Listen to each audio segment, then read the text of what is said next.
Here for good news for the self-employed? Well, you're in the right place.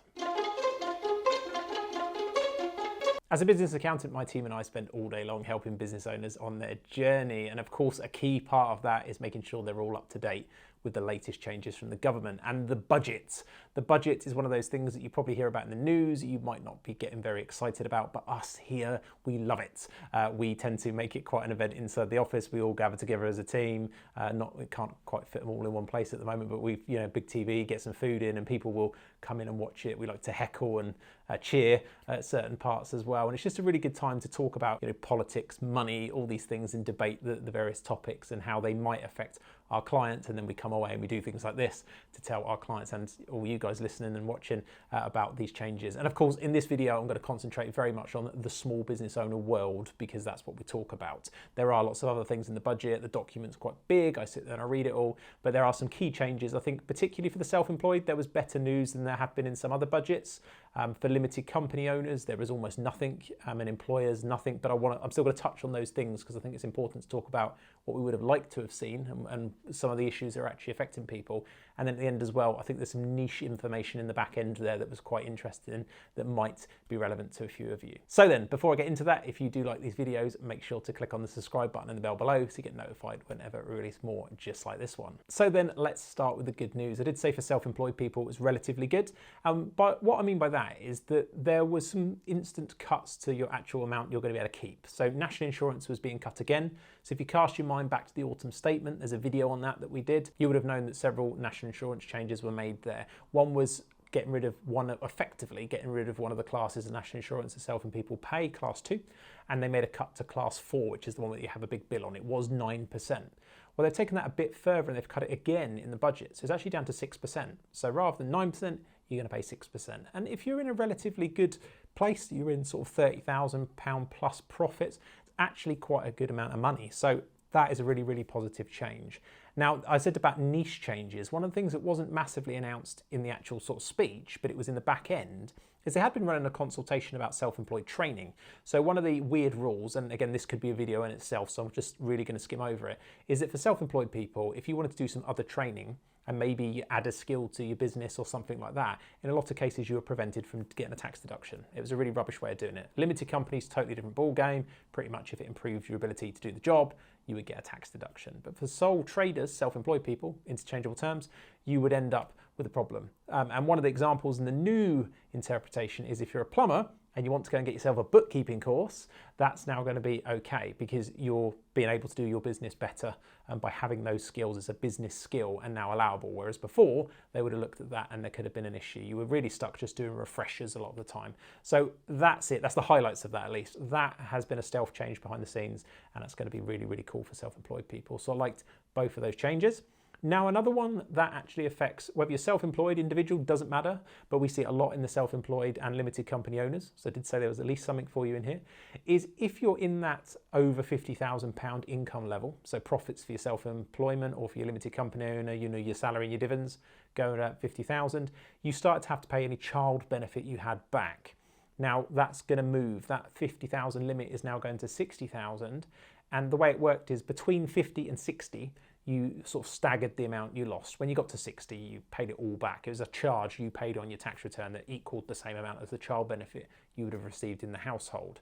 Now, I say household because that's the weird thing about it, is you can have one person at zero, say you're a stereotypical husband and wife combo, one's at home, full-time childcarer, no income, zero, the other one's out working, and well, at least the paid work, and getting, say, 52,000, you start losing your child benefit. So your household income at 52,000 there starts paying your child benefit back. Or take the alternate situation where you have two of you earning £49,999. You've got full child benefit in the house. So they've looked at that and said, that's also silly and we're going to sort that out as well. We just don't know how. And somewhere around April 2026, we're going to sort that issue out. So that one's a bit more delayed, but the child benefit changes very, very soon. So, so that limit is going from 50 to 60, and the stagger at which you lose it goes between 60 and 80. So you'll lose less of it effectively once you do get into that 60. So you have to get all the way to 80 before you've paid it all back. So that's a pretty big deal. And as I said, those changes do come in from April 24, so it's pretty immediate. Now, the next sort of good news, I'm not overly excited about it, and having a look around in the last few days in the tax world, I don't think many people are. But if you're one of those businesses, and again, this tends to stereotypically be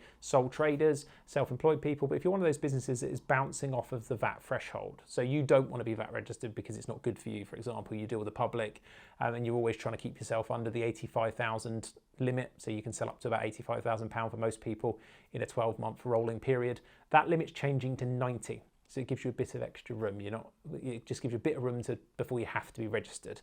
I'm always a big fan of, look, either smash the VAT threshold and deal with the VAT situation, or be under it. I think it's very difficult, weird cliff edge if you start going over. So in the new rules, if you went 91,000, that's a horrid place to be in.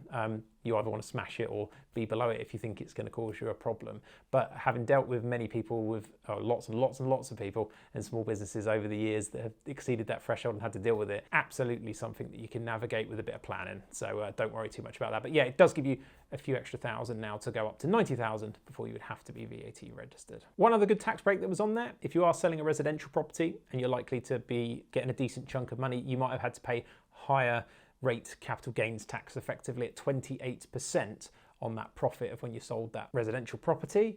That's now changing to 24%. So for the majority of people, it might not feel that exciting, but if it's you and you're about to sell a residential property, you already earn some good money, which starts here, and then they stack the profit of the property on top of it, and everything up here has to pay 28%, that extra 4% is going to feel pretty good. So yeah, 4% reduction in that to 24%. Now, stuff that wasn't as good, if you're a furnished holiday let user, I was going to say abuser, but that's not true. The rules are there for a reason. Then it is sad news. They're looking to abolish the rules. And for a lot of people who were getting into Airbnb and really using their residential properties, turn them into this kind of constant holiday let scenario, because let's face it, it's pretty good to be able to do that financially at the moment. And I've seen them, even our own landlord's sort of client portfolio has massively seen an increase in people looking to do that. And I think the government seems to be aware of this. So what they've effectively done is change the rules. And again, details are to follow, so we don't know exactly what it's going to look like, but you'll lose some of the tax advantages that you've got of being a furnished holiday let. And again, I'm not going to do a whole video on that because that's quite a deep one. Let's just say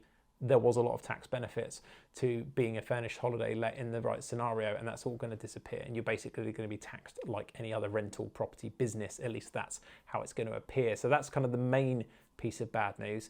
The other piece of bad news, and it probably affects nobody listening to this because it's actually relatively rare, but you would have heard this term non-dom status. It's all around the news. It affects very few individuals, but it's to do with whether you're taxed on your worldwide income and your sort of tax status in the UK. It was a very special kind of carved out scheme, if you like, that worked for people in a certain situation.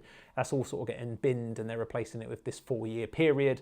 I'm not going to go into it, but if you're a non-dom, check it out your accountant. Nearly everybody who's a non-dom, I'm sure, will have one. So that was a little bit of bad news, depending on where you sit on the political spectrum, I guess. So it's probably worth mentioning what wasn't in there, because I think we still have not seen any real help for small businesses in terms of employers.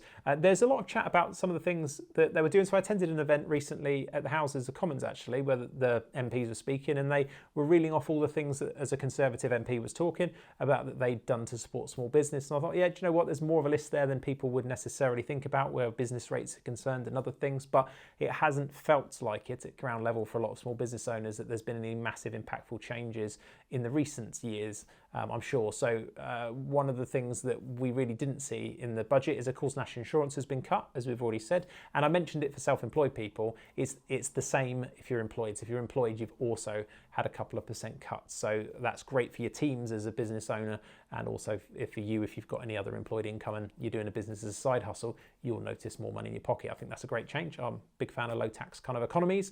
So that is good. Odd from a political point of view that we went from adding 1.25% to national insurance to massively cutting it and then talks of scrapping it, but I'll leave that to the politicians. But what we have seen is that employers' national insurance is not actually moving. So the employee pays, that gets deducted from their pay slip, and the employer pays in for most of the employees at 13.8%. So a significant cost to businesses, and that hasn't moved. That's still the same. And you start paying that earlier than an employee pays national insurance, because they didn't align the thresholds when they made the change for employees. So it's kind of a clever smoke and mirrors thing, I guess, is that for employees, it's all going down and you pay it later.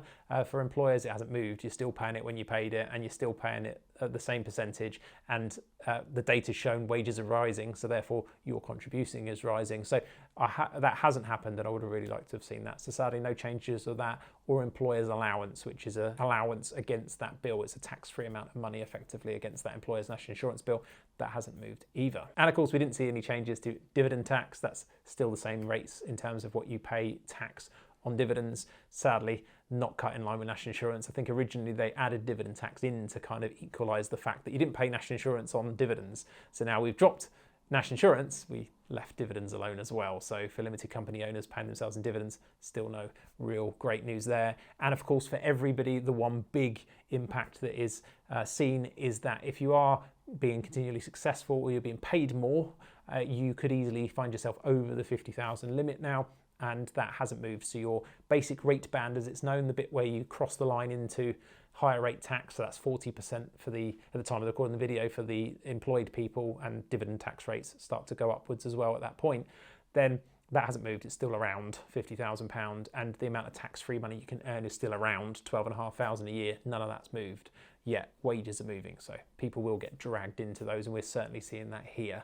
So those things have not moved. They're still the same. That's still not great news. The one good thing, I suppose, is at least it's consistency. You know what's happening. I think one of the worst things in the tax world is we don't want to see things being removed constantly, and you're constantly having to change strategies. At least you can kind of plan knowing what the case is. And then finally, before you go, a couple of other niche bits that might be of interest. I think if you're in the film industry, in terms of if you want to run a film studio or something like that, they've carried on sticking some reliefs out that was interesting, and they're very keen, it seems, to carry on promoting that industry. So that's really, really good. I don't think it particularly affects you if you say like a cameraman or something like that, but if you're actual film studio, there's some interesting niche stuff in there. Same as if you're a museum or a gallery. I see a lot of people quite excited about some of the extensions to some of the tax reliefs there, so that's all there. And finally, there's a new £5,000 UK investment ISA. Jury's out whether that's going to be any good, but there is a thing there for you to investigate if you want to go and look at investing some more money in UK companies. So that's also something that was announced in the budget. More details to follow. That's it, about as sharp and sweet as I could get it, but unfortunately there's nothing I'm super passionately excited about. I think that the child benefit thing, oddly, because I see that having the most impact on owners, was one of the things that was most beneficial out of there. But outside of that, it's pretty much as we were. If you know anybody that needs to know this information, please do share it with them, and I'll see you in the next one.